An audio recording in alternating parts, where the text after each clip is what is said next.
You know those recipes you see online that you just need to make immediately because you cannot stop thinking about them? I really hope that's not just me, but when I saw this on Cook at Erica's page, I knew I was going to be making it soon. These are French onion soup pork chops.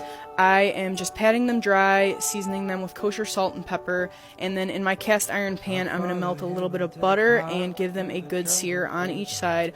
I'm not trying to cook these all the way, I just want to get them nice and golden brown like this. Then I'm going to take those out, add in 2 sliced onions with a little bit of butter, a pinch of salt, keep cooking them, let them get nice and brown and caramelized. When they look like this, add a little bit of balsamic vinegar, mix that all together, cover it with some beef stock. I added a little bit of Dijon mustard. Just keep cooking it, it will get really thick, and then I smothered it over the pork chops, topped it with some provolone cheese, threw it in the oven to melt. This was freaking amazing. Let me know if you guys try it.